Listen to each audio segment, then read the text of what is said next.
Aujourd'hui, on plonge au cœur d'une communauté qui est devenue, disons, un des piliers de Montréal. La communauté maghrébine, c'est une histoire fascinante qui a complètement redessiné certains quartiers et dynamisé la culture de la métropole. Absolument. C'est une présence qu'on sent partout. Et pour analyser ça, on s'est appuyé sur des données de wikiresidence.ca et infodrone.ca. L'idée, c'est de comprendre le parcours. Comment est-on passé, en quelques décennies, d'une petite communauté d'étudiants à une force incontournable? Et le fil conducteur de tout ça, il faut le dire tout de suite, c'est la langue française. Exactement. Pour beaucoup d'immigrants, la langue peut être un défi. Ici, ça a été la clé, la porte d'entrée. Ça explique le choix de Montréal, c'est sûr, mais aussi la rapidité de l'intégration. Alors, commençons par les chiffres, juste pour qu'on saisisse bien l'ampleur. On part d'une population qui dépasse les 150 000 personnes. C'est énorme. Concrètement, ça représente entre 6 et 8% de toute la population de l'île de Montréal. Mhm. Et un fait qui revient tout le temps, les Algériens et les Marocains sont presque toujours dans le top 5 des pays d'origine des nouveaux arrivants. Et ce qui est marquant avec ces chiffres, ce n'est pas juste le volume, c'est ce qu'on appelle le poids démographique. C'est-à-dire? Ce n'est plus juste un groupe parmi d'autres dans la mosaïque. Cette communauté fait maintenant partie de l'ADN de la ville. Son influence, elle est structurelle. D'accord. Alors, comment on en est arrivé là? Les sources dépeignent une histoire qui se déroule un peu comme une pièce en 3 actes. 3 vagues très distinctes. C'est une bonne image. Le premier acte, ce sont les pionniers des années 60 aux années 80. Une immigration qui n'a rien à voir avec celle qu'on connaît aujourd'hui, là. Ah non, non, non. Bon, on parle de très petits nombres. C'est une immigration d'individus. Souvent des étudiants boursiers, des professeurs, des professionnels francophones qui viennent pour des projets précis. Et ils s'installent dans des coins très spécifiques. Côte-des-Neiges, Outremont, le quartier latin. J'imagine que ce n'est pas un hasard. Pas du tout. C'est une géographie qui est dictée par le savoir. Ils sont au pied des universités. L'Université de Montréal, McGill. L'UQAM, c'est une migration qui est vraiment guidée par les pôles intellectuels de la ville. Ils sont allés là où se trouvait la connaissance. Puis arrive le deuxième acte, années 90. Et là, le ton change radicalement. Oui, C'est la vague algérienne, en pleine décennie noire. une période terrible de guerre civile en Algérie. Et là, pour beaucoup, ce n'est plus une immigration de choix, c'est un exil. Des familles entières, des intellectuels. Des journalistes, des artistes, des universitaires qui fuient la violence. C'est une migration qui est motivée par l'urgence, par la survie. Et ce qui est fascinant, c'est que ça arrive à un moment très particulier pour le Québec. C'est la rencontre presque parfaite de deux besoins, en fait. Comment ça? D'un côté, on a une population francophone, souvent très éduquée, qui cherche un refuge. De l'autre, on a un Québec qui, à ce moment précis, commence activement à mettre en place des politiques pour attirer l'immigration francophone. Donc, un besoin de refuge qui rencontre une politique d'accueil. Exactement. Le Québec cherchait des francophones et des milliers d'Algériens cherchaient un port d'attache francophone. Et ça, on le voit sur la carte de la ville. La communauté s'étend.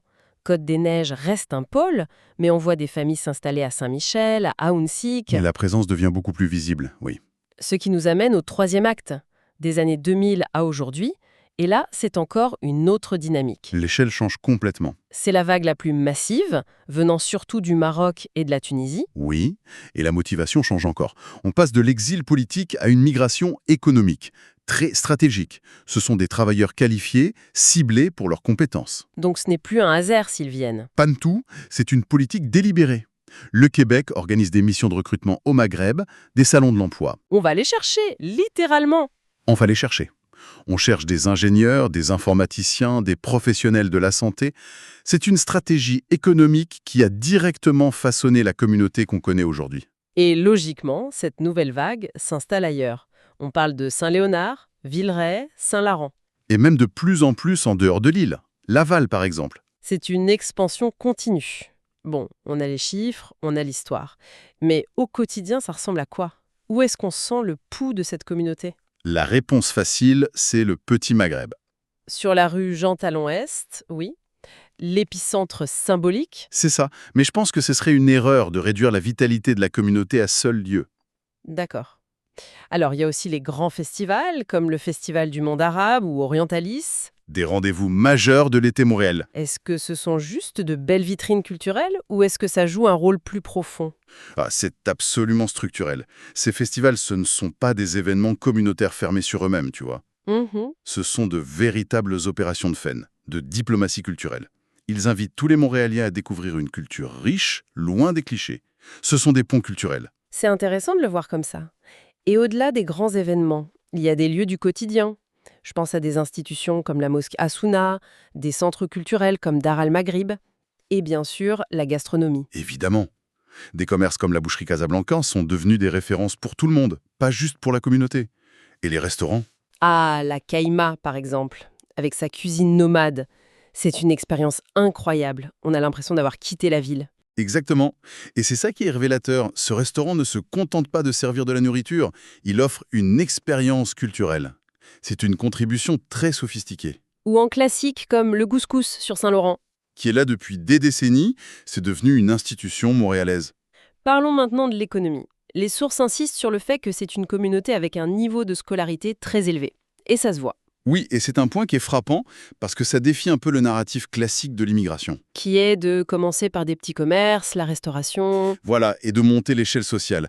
Ici, une part très importante de la communauté est arrivée et s'est branchée directement sur les secteurs les plus avancés de l'économie québécoise. On parle d'une forte concentration dans l'ingénierie, l'aérospatiale, chez des géants comme Bombardier, SNC-Lavalin, Hydro-Québec. Des domaines de pointe. Et puis, il y a tout le secteur des technologies de l'information. L'intelligence artificielle, le jeu vidéo. Qui sont des fleurons de Montréal. Attends, donc ce que tu dis, c'est que si un Montréalais aujourd'hui joue à un jeu d'Ubisoft ou voit un nouveau projet de SNC-Lavalin, la présence de la communauté maghrébine dans ces réussites, ce n'est pas un hasard. C'était le résultat d'une stratégie gouvernementale. Le lien est direct. On voit aujourd'hui les fruits d'une politique économique très spécifique mise en place au début des années 2000. C'est une histoire d'immigration sur mesure, en quelque sorte. C'est exactement ça. Le Québec avait des besoins précis dans des secteurs de pointe, et il est allé chercher les talents francophones là où ils se trouvaient. La structure économique actuelle de la communauté est le reflet direct de cette histoire. C'est une perspective vraiment éclairante. Et cette influence, elle ne se limite pas à l'économie. Quand on regarde la sphère publique, les visages connus sont partout.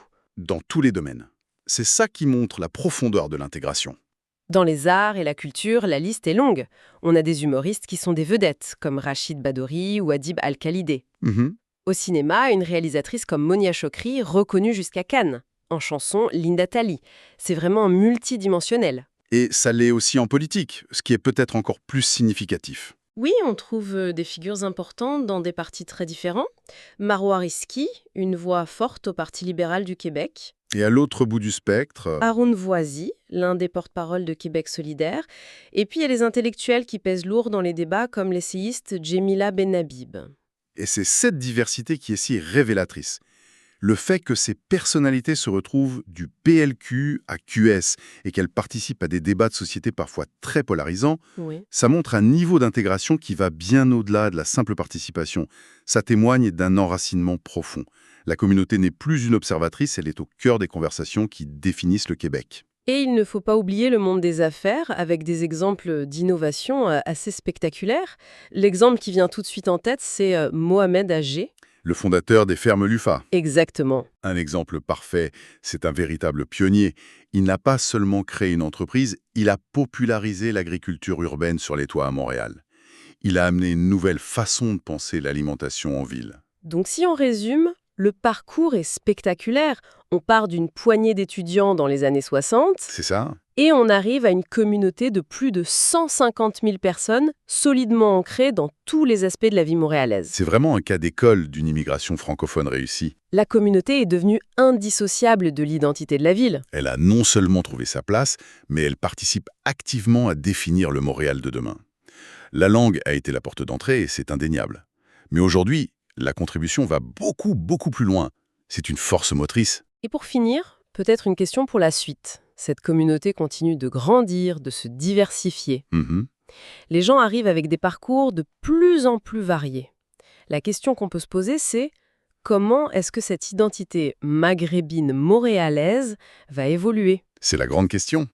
Est-ce qu'elle va se définir par des héritages nationaux distincts, marocains, algériens, tunisiens, ou par une identité pan-maghrébine, ou est-ce qu'on assiste à la naissance d'une toute nouvelle identité hybride qui n'existe qu'ici, au Québec? C'est une histoire qui est encore en train de s'écrire.